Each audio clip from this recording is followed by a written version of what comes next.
Hey there, folks. Welcome back to Tickets and Cardboard. I'm John. I'm Jeff. And we are finally covering our top 20 board games of all time. So excited. So this one's going to be a little different than our usual. Yep. Because we're each doing 20 games. Yes, we are. We're doing it in two parts. This video is 20 to 11. The next video will be 10 to 1. And we don't have games here. No. So we don't know what's on each other's list, really. We don't have a pile of games we can see, so it's all going to be a surprise. You're going to see us kind of guessing along the way. Yeah.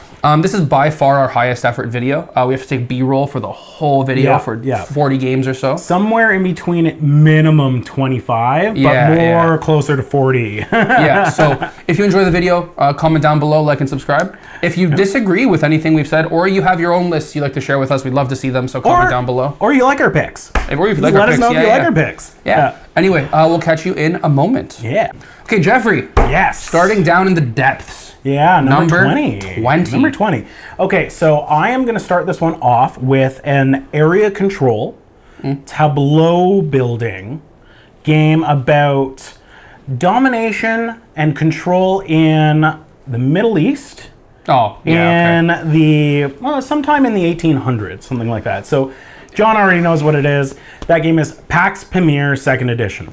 PAX is a game that it took me a little bit to get into it, but it's really like warming up on me, and I've been playing a ton of it on Board Game Arena. It's so well designed, like it's so well researched, everything. It's fantastic. Yeah. So basically what it is, like I said, an area control tableau building game where you're recruiting different people who come from different factions that you're allying with. You are different tribes in Afghanistan, each of the different players, and you're trying to ally yourself with the different imperial factions in the region at the time who are all battling it out for control of Afghanistan.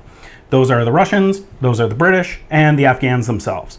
It's a great game. There's tons of great rules. It's a little hard to pick up. It's not for the faint of heart, but it's really good. John loves this one as well. I do. And yeah, PAX Premier 2nd Edition. That's my number 20. That's how I started off the list. It's a difficult one, but it's really good once you get the hang of it. It's a great pick. Yeah, it's a great pick. My number 20 is it is a horror. Okay. Action adventure, let's call it. Okay. Experience. I think I know where you're going with this. You're on a planet. Yeah. Some evil things have broken into a facility. Yeah. You're in this facility. Yeah. You're running around the facility like a chicken with no head, trying to survive whilst taking some fairly serious injuries. Yeah. And that game is Nemesis Lockdown. Oh, it's a great game. Now, I do prefer Lockdown to the original Nemesis.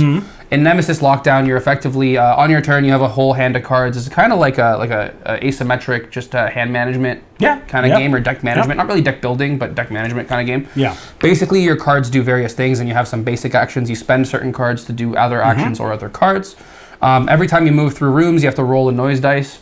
And then make noise in hallways from rooms you've come to or gone to or whatever, come from, gone to, whatever. Also, if noise enters a room twice, an alien jumps at you and an alien jumps at you, bad things happen. This is totally an intense game. Yeah, there's totally a game where you can lose on turn 1 and have a queen pop out and hit you with 2 serious wounds. This is a game where, you could make it all the way to the end and find out an alien's growing inside you and all of a sudden, what do they call them? Intruder is growing inside you. Because, we don't want to infringe on IP here. No, absolutely not. It's not based on one of my favorite franchises ever. Never. Anyway, that's my number 20. It is Nemesis Lockdown. That is a great pick. Absolutely great pick. Jeffrey, number 19. Yes. Okay, so my number 19 came out this last year. Sure. It may have been on one of our recent videos. It's an exploration game. It's post-apocalyptic. Nice. And you are wandering around the wilds of Siberia. Siberia? Yeah. That game is Expeditions. Yes. Yeah, the sequel to Scythe. It's a great game. It's a lot of fun. It works at so many different player level or player counts. Yep. 2 players we played it mostly at, but we also played it with 3 and 4. Yep. I wouldn't play it at 5. Probably not. It gets a little crowded and everything, but basically what you're doing is you're moving around the map, you're exploring different tiles, revealing different locations that you can do different actions at, you're building up your mech, you're trying to score different points by, I think it's called boasting, where you gain glory points. Yeah. And you're trying to get different workers. by recruiting different people to your kind of group and everything like that. And each of those cards that you get allow you to have different abilities. You're trying to level up. You're trying to get Guile and what was the other? Power. Power, yeah, power and Guile. You're trying to get those, which you use as your main resources. Strength. It's just it might be strength. Yeah, it's a muscle. It's red. The other Guile is purple and everything. It doesn't matter. But anyways, it's a lot of fun. It was in my top 5 of this year. And yeah, it's a great game. Stonemaier keeps producing like great games and everything. We don't like to play favorites. They're a great developer and everything and production company. So yeah, but Expeditions number 19, fantastic game, fantastic. My number 19 is a game we've reviewed. It was one of our first reviews. Oh, okay. Yeah. Yeah, it's a big white box. Okay, I think I know where you're going with this. It's a game about Pride and Prejudice in Victorian England. Yeah. Basically, it's a deck building game where you don't really have much control over the building of the deck, but you have control over the thinning of the deck, if you will. Yep. The whole concept is you are a famous or a previously rich house in England. Kind of a fallen house. A fallen house, like sure. And you are trying to earn the favor or the reputation in order to court your family to the Fairchilds. That game is, of course, Obsession. Yes. Obsession is fantastic. The way Obsession plays is you have this like estate, this home that has certain rooms in it. Mm-hmm. Those rooms can be used to host events. Yep. Your guests are various cards in your deck. Mm-hmm. You play your guests to those events, and then those guests earn you reputation or money or whatever because the guest showed up at your home. Oh my gosh, that guest is so prestigious. That family is so lucky. Let's boost their reputation a little bit. Or they give you a bunch of money and they hurt your reputation because they're American actors. Yeah, I love the game. It's I'm not even into the theme that much, to be honest with you, but the game is very, very cool. I think that the deck building, deck construction management is cool. I think the puzzle of the certain workers that you need to host certain events, because you need like valets and chambermaids and stuff to take care of the various women and men that come to your... It's great. Footman. Dan Halligan sent us a copy of this game, full disclosure, but I mean, I asked for it because I loved it so much before I got it, so make of that what you will. It is a fantastic game. Yeah, it really is. Obsession, like the theme, didn't originally grab me and everything. It was one of my biggest surprises of all the games that we played last year. That's fair. Yeah. Fair enough. Anyway, I think we're on to number 18? Yeah, 18. Nice. What you got? So my number 18 is a worker placement tableau building game. You're kind of building a city, and it's all very nature and kind of critter themed. Yeah. And I think you know exactly what it is because it's one of his favorite games, and that is Everdell. Yes, Everdell is a classic. It's so well made. It's beautiful. The components are great. One of my favorite components is the little berries. Yeah. It's just a stunning game. Now, you don't need the Evertree. No, you do not need the Evertree. No, it's completely unnecessary, and it's probably one of the only gripes that a lot of people have with that game because the workers that you get throughout the different seasons always fall over on them. Sure. And everything, but it's great. I love the mechanism where you get different buildings and then you can get the critters who live in those buildings and work out of those buildings for free. So you're trying to go through the deck and go through like the cards that are available out in the open market to try and get those cards to match up with what's in your hand so you don't have to spend as many resources, which makes all your worker placements that much more valuable. It's just a great game. I agree. It's fantastic. Everdell's awesome. So my number 18. Yeah. So John, your number 18. My number 18 is what I think was one of the earlier definitions of a Euro game. Okay. Though I probably wouldn't agree with that definition today, and I think that that description enough tells you kind of what my game is, because I vent about this a lot.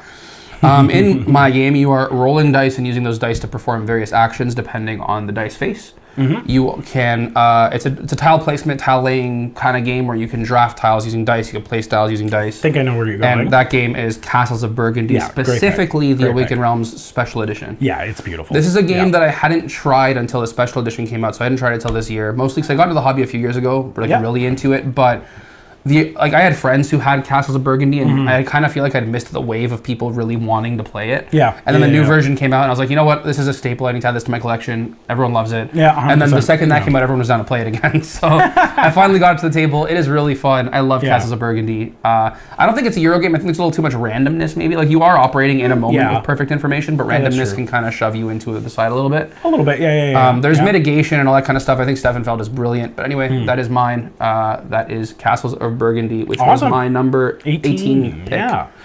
Yeah, great pick. Great pick. Yeah.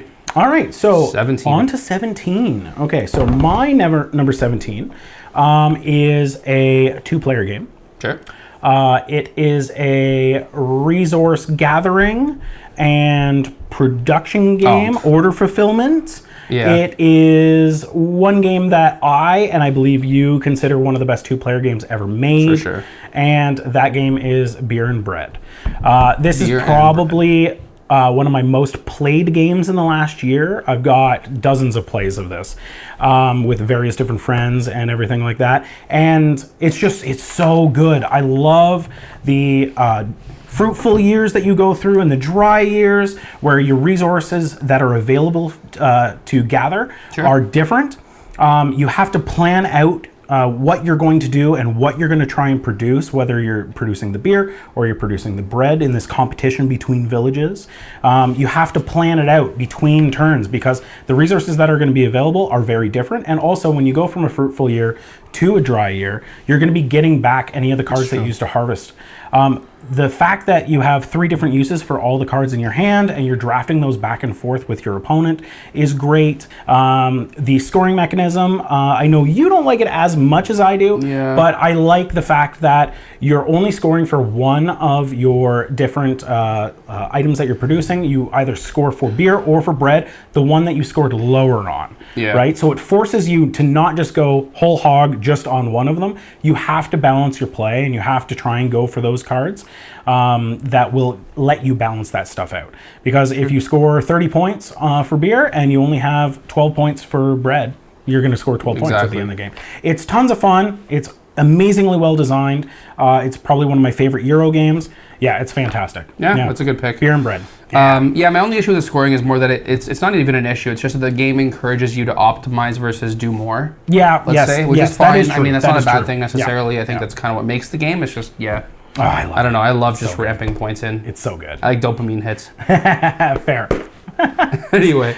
Cardboard, straight to the vein. My number 17 is the first entry in this list by a very well-known and very well-respected designer, Vital Lacerda. Okay, all right. In my game, you are operating as a purveyor, promoter, and a seller of art. Okay. And that game is The Gallerist. I love The Gallerist. The Gallerist is what I think should be everyone's intro to Lacerda, if you will. It was one of his first breakout games, and it's so smooth. It has that worker bumping feature that you're a fan of from Apiary, kind of, where like there's only 4 locations on the board, and in those locations you can do things like you buy art or promote an artist. You can sell art. You can go to the international markets, and I forget what the last space is offhand, but if you go somewhere that someone else is, you bump their person, and then they can take an extra action at that spot kind of deal, which is cool. I love stuff like that.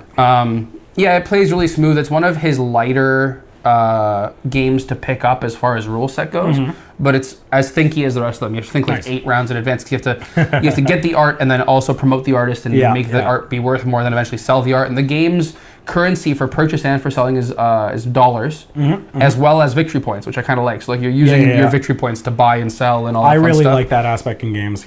So that's my 17, The Gallerist. Nice.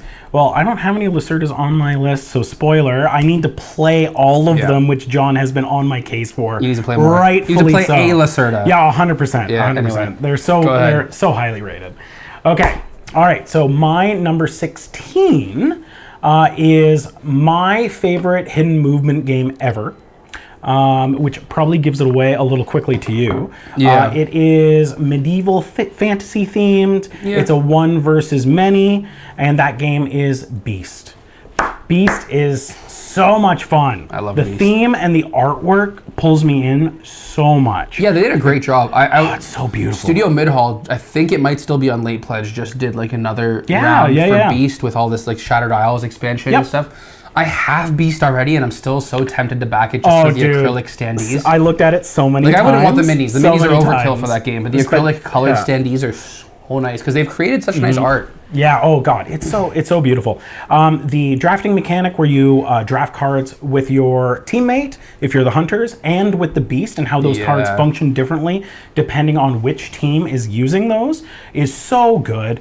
The fact that you're just intensely trying to chase the beast around the map if you're playing as the hunters, trying to find them before they score more points, before they get more powerful, and as the beast you're trying to just like avoid them as much as you can and kill as much as you can. Yeah, and I love that with the beast, when it's the only game that when you kill something as the imposter or whatever, you pop up on the map. Yes, it gives them like a blip before you're out, but then you can take like 4 more moves after that. Yeah. It's super cool. And it feels tense all the time. Like it's one of those games that thematically and just kind of like you actually do get immersed. Yeah, right? And it's so good. So so that's my number 16, Beast. If you haven't tried it, definitely give it a shot, especially if you like hidden movement. It's so much fun. It's great. That's a great pick. My number 16, I'm just going straight in. Sorry about that. My number 16 is what I think is probably the best gateway game of all time. And this is going to be a hot take. This is just a game that... It's just a game that no matter what happens when it hits the table, at any level, any player count, anything almost, that will within range of what you're allowed to play with. Yeah. This game hits every single time. It is nature themed. It's nature themed? Okay. Yeah, it is. It's a game where you're drafting a tile and an animal every round, trying to create patterns, and that game is Cascadia. Yeah. I could do with or without the landmarks expansion. We haven't reviewed that directly. It's fine. It's cool. It makes the game a little heavier almost. Yeah. But Cascadia itself is just so fun. The entire concept is every turn you're building an ecosystem, let's say, and you're drafting a tile that fits in that ecosystem with certain biomes. Yep. And then that's one game where you're trying to like create sizes of biomes and spaces and stuff and create the largest of each biome. And then you get an animal chip, which you have to place in those biomes that can hold those animals in certain patterns. Yep. And it's so satisfying. It creates such the key moments. You'll play the whole game at 4 players in like a half an hour once people know what they're doing. Easily. You just rip through games of this. Anyway. That is mine, and that is my number 16. Cascadia is always a great pick. Like, it's such a simple game to pick up, a simple game to teach. Like you said, it works with any player count, any group. Like, you can play it with kids. You can play it with your grandma. Like, it's super simple. It's so enjoyable. It's amazing. Anyway, that's it. What's next? 15 for you. All right. So my number 15. This is another game that came out this year. You are also building an ecosystem, but it's not Cascadia. So it's nature themed, and I think it is probably my favorite engine builder ever. So that game is Earth. Earth is so good. It's so much fun. It's a beautiful game. It's just, you're building out this tableau, you're building out this ecosystem with all kinds of different flora and different plants, and you're sprouting different sprouts, and you're building up your trees, and every single time anybody takes a turn and they do an action, there is no downtime. Oh, it's so good. You just get another turn essentially that is just a little bit less powerful than if it was your turn. I just love it. Things are firing off constantly. Like you were saying earlier, it's just dopamine hits constantly. Constant it's like, dopamine. Oh, you're gonna compost this turn? Well, that's great because this triggers and this triggers and this and this and this and this and this. And it's just so good. And also the fact that you are using the things that you score victory points with as resources as well throughout the game. You're shrinking your tree down a little bit. You're using some of your sprouts. You're getting rid of some of your cards that you've composted. All of that stuff is just great because you've got to play with this balance of how much do I want to do over here to try and do more things because I'm actually using those victory points. Yes. It's such a great game. Max, if you're watching this, because he's watched the times we mentioned Earth, I want an expansion. Yes. I want an expansion. 100%. I don't know what it is. Bugs, animals, I don't care. Give me an expansion. We want it really bad. The only gripe I have with this game, and it's my number 26, the only reason it's not higher is because it has very, it's basically a solo game you're playing with other people. Other people are making decisions for you. Other than the actions that trigger for you as well? Yes, it is. So I would love to see some way you could kind of interact with players, but not maybe in a take that way. We're all kind of building an island. Maybe our island helps them or their island helps us. That would be really cool. Maybe something like that. Maybe something where you get cross-pollination or something like that. There's already cards that are you score points based on how many yellow bar cards someone else has, for example. But I want to see more of that, Maybe more competition over the animals, the way they score. But anyway, the game's great. I like your pick. Yeah, it's a fantastic game. Like I said, probably my favorite engine builder ever. Sure. Yeah, Earth. Good pick. Great. Good pick. My number 15 is probably going to be a crossover, and this is a spoiler. Okay. It is a game we just recently reviewed. It is a perfect game we touted. Okay. Yeah. And that game is Heat Pedal to the Metal. Yeah, it is so a good. racing game. You are an F1 racer, I'm fairly certain. F1? It's F1. It's old school F1, yeah. So yeah, like yeah. circa the 60s. Sure. Something like that, I think. And you're racing around these tracks. It's like a deck management, hand management type of game where each turn you select a gear, and then you play the number of cards equal to the gear you're in. So if you're gear 3, you have to play 3 cards. And you're trying to manage your heat or your speed through corners and manage pushing your car to the limit, basically. It is super satisfying, super fun. All the expansions and modules that come in are great. The legacy mode with multiple races in it, and the mods that way are great with sponsors. The new expansion is coming out soon called Heavy Rain, which I'm really excited for. It looks really cool. And Heat plays great from 1 player with the AI module up to 6 players. Like, it's 100%. just so good. And anyway, that's mine. It's Heat. Absolutely fantastic pick. Fantastic pick. Thank you. You're number 14. Okay, so my number 14. So this is a worker placement game. You are traveling through space. You are not playing as humans. You are exploring. You are building up your ship. You are doing all kinds of different things to score points. And when you place a worker, you bump other workers. Oh. Yeah, I think you know what it is. Bees in Space. Bees in Space. It is Apiary. Apiary. Yes. Yeah, okay. This is a fantastic game. It was my top game of 2023. I just want to get it to the table so much more. It's another Stonemaier game. It's just fantastic. The design is just great. The artwork is amazing. The components are awesome. Yeah, I don't blame you for this. It's easy to teach, but there's a lot of strategy going on. I love the fact that you have to make the decisions. Somebody else went to this spot, but I really want to go there. But if I bump them, I'm actually benefiting them, and it makes their bees more powerful. They get to place it down. They get to use it again, potentially. Like, it's so good. Like, it's just one of those games that, again, you just want to get it to the table time and time and time again. Yeah, I love can't worker knock that. placement. I can't knock the pick. It's a Stonemaier production. It's really high quality. We're not 100%. sims for Stonemaier, but my gosh, sometimes they just put out some great games. They really do. It's not in my as low as top 32, which is okay. I think Apiary is a great game. Yeah, it is a great game. You've also played a lot more games than me. Yeah, the reason I don't have it in my list is because my list is covered in worker placement games, including games that have bumping. Yep. Now, Apiary is a great light option, but I tend to veer towards heavier games. I think if you're like looking for like that mid-weight, like kind of Everdell-ish weight game, it's definitely midweight. Definitely midweight. It's not the most brain crunchy game in the world, but there is a lot of strategy and there is that interaction, which I really like. I don't like most, although there are a couple on my list, I'm not as into games that feel more like solitaire style games. I do like that interaction, and the worker bumping does absolutely bring that into it. So Apiary, great game. So my number 14 is another worker placement game, though it's a lot heavier. Okay. It's a deck building worker placement game. Okay. Where you are wrangling cattle. Okay. Or in this case, herding sheep. Yeah. I know what this is. In New Zealand. Yeah, I need to play this to the capital city, which I forget the name of it offhand, to sell or shear said sheep to earn a whole bunch of points. This game is Great Western Trail New Zealand. Yes. Basically, Great Western Trail is a game where you're going to repeatedly, well, both kind of make sense, over and over go to the capital city of New Zealand to either shear or sell your sheep. Your sheep are cards in a deck that you are persistently building. Yep. You can buy more sheep. Your starter sheep aren't the greatest. Basically, when you go to sell sheep, you have to sell each unique sheep. You can't sell duplicates. And when you go to shear sheep, the same applies, but it has to be, it's a different value. Yeah. This is the third in a line by Alexander Pfister. There's Great Western Trail 2.0, there's Argentina, and there's New Zealand. And I think New Zealand is by far the best one. There's this cool little northern track that kind of represents Rails to the North in the original one, but it's different. It's like boats, and you're dropping houses off and doing various bonuses and unlocking new locations to drop your discs. The game functionality really functions on 4 core avenues. It's you buy sheep. Yep. You build buildings. You move your boat along the track. Yeah. And then there's like a wild / shearing type of situation. You shear your sheep, right?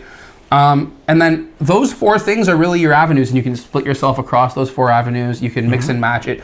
This game turned Great Western Trail into way more of a sandbox than it used to be. Okay, cool. Which I think is what makes it so great. But anyway, that is my number 14. It is Great Western Trail, New Zealand. Yeah, I still need to get to that one. You do. Oh, yeah. Everybody seems to think it's such a fantastic game. Good pick. Absolutely good pick. Thank you. Okay. 13, Jeffrey. All right, number 13. Okay. 3 left. So this is sort of a little bit of an RPG game. It is a bit of a battler. Battler. Yes. It's fantasy themed.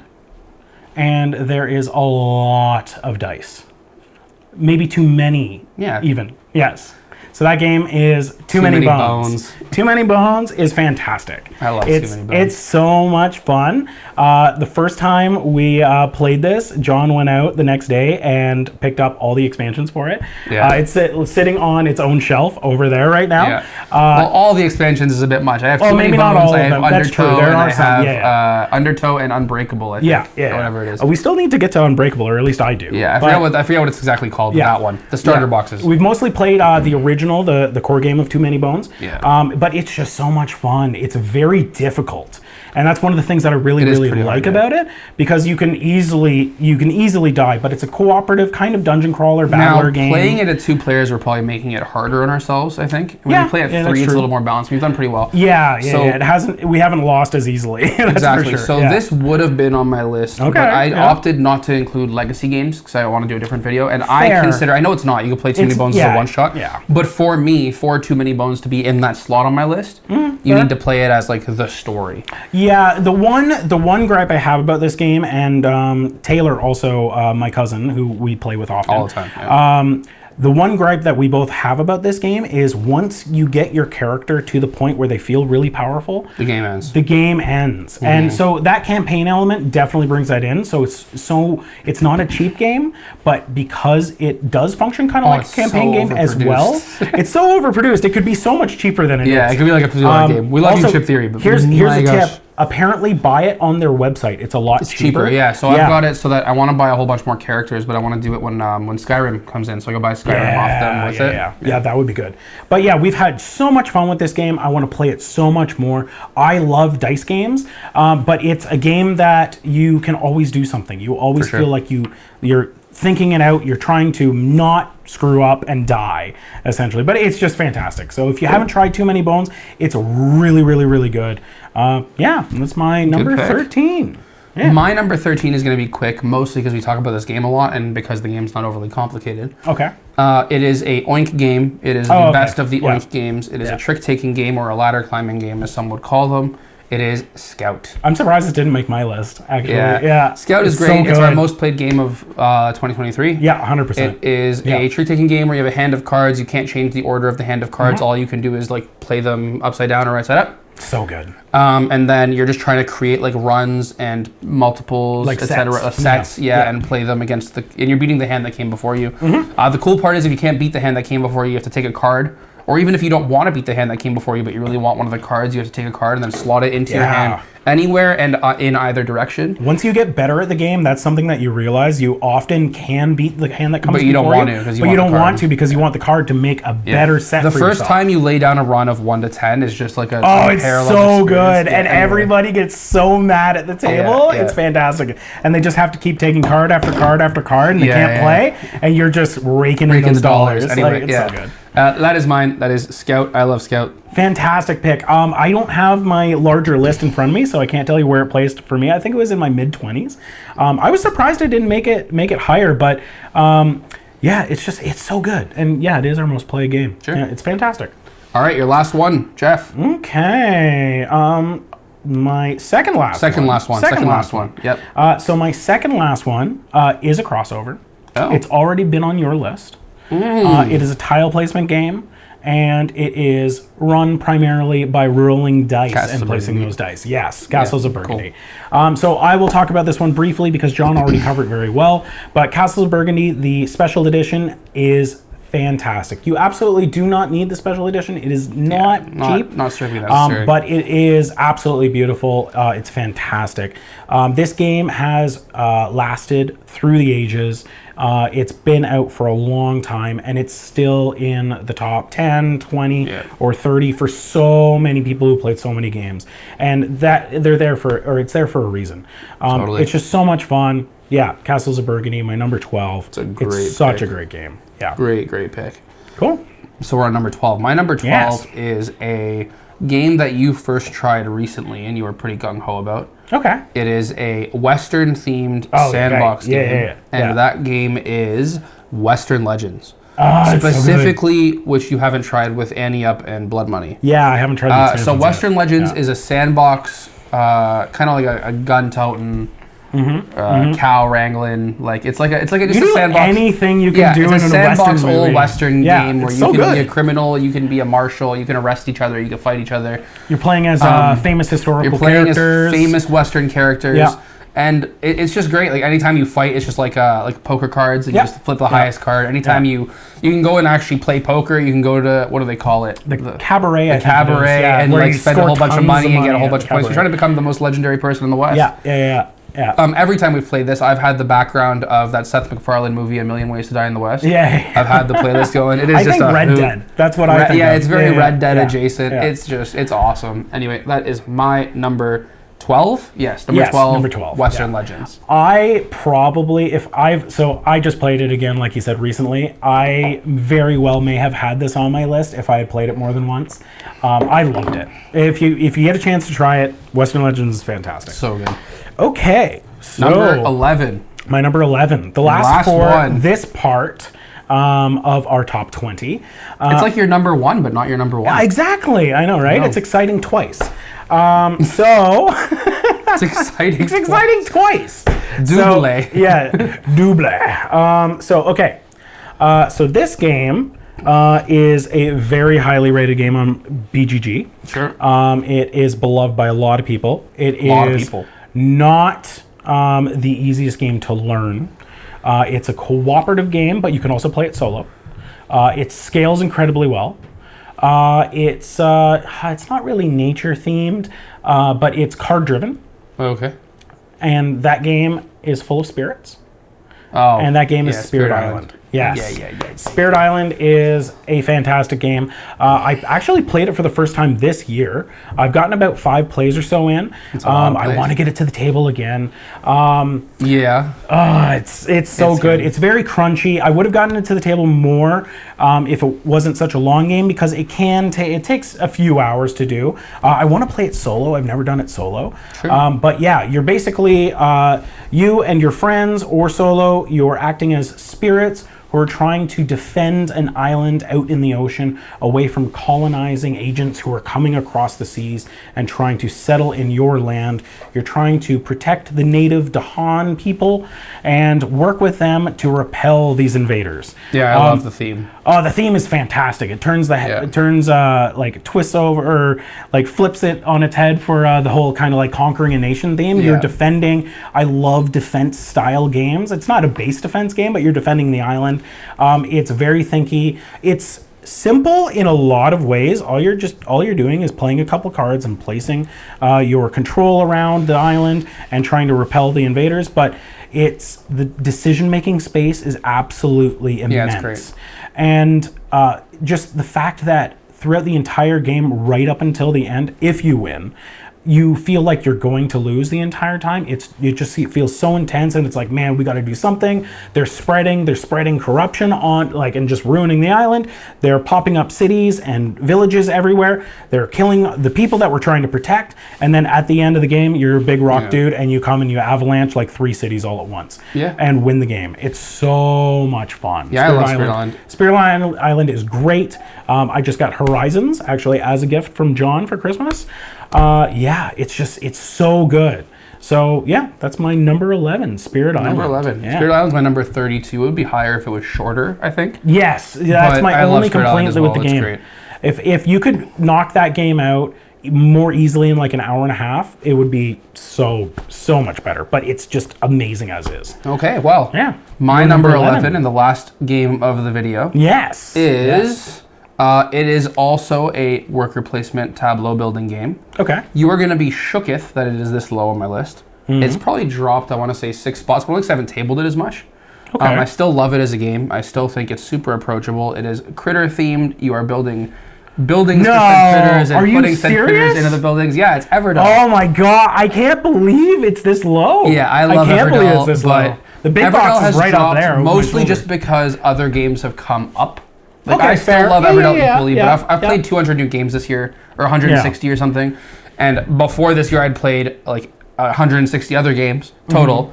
So now you're talking like I have double the games, therefore instead of being in spot 5, it's in spot 10, 11. Yeah, that's fair. That's fair. Yeah. But anyway, Everdell is great. You did a great job explaining what it is. But basically, I love Everdell. It's so cute. The buildings are so great. The way the creatures go into the buildings. The issue I have with Everdell is that, and it's not really a big issue because I still love the game. It's just that after a while, it starts to become an optimization puzzle of what are the best cards I could fit into my grid. Yeah, I can see that. Filtering for those cards over and over, as opposed to like, oh my god, this animal goes here. That's so cool. Yeah, I do think that having any expansion fixes this problem. I think playing with New Leaf, playing with Spirecrest, playing with Pearlbrook, any of them fix that problem. I think New Leaf's the best one. I really love the concept of the train and the guests. I still need to try the expansions. That is my number 11. That's awesome. Everdell, obviously, I approve of your pick. Thank you. And I knew it was going to be on there. I'm surprised that it's as like high, or low, I guess. High up at number 11. Yeah. Just because you love that game so much and you always have. I really do love Everdell. Yeah. Great pick. Great pick.